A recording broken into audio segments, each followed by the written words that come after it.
అందరూ ఎలా ఉన్నారు? నేనైతే బాగున్నాను. ఇంతకీ welcome to my channel Soumya మీ తెలుగు అమ్మాయి. ఇంతకీ నేను ఏలేశ్వరం అదే మా అత్తయ్య వాళ్ళ ఇంటికి వచ్చాను అన్నాను కదా, పక్కనే బాబాయ్ వాళ్ళ ఇల్లు, అదే మా అత్తయ్య గారు తమ్ముడు వాళ్ళ ఇల్లు మాట అండి.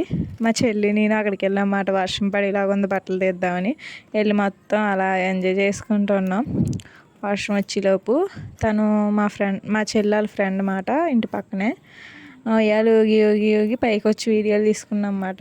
ఏదో తీయమంటే ఏదో తీసింది మా చెల్లి. సరేలేండి ఏదోలా తీసిందండి, బాగానే తీసింది. అన్నీ తీసుకున్నాక అన్నీ చేసాక మా ఇంటికి వెళ్ళిపోయాం.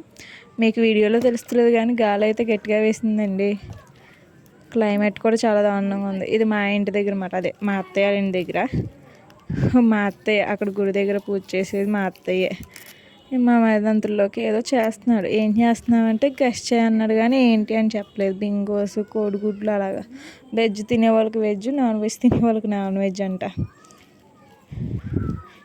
ఇది ఇదంతా ప్రాసెస్ చాలా బాగుంది. బింగోస్, బ్రెడ్, అలా గుడ్లు, శనగపిండి ఇంకేవో వేసాడు.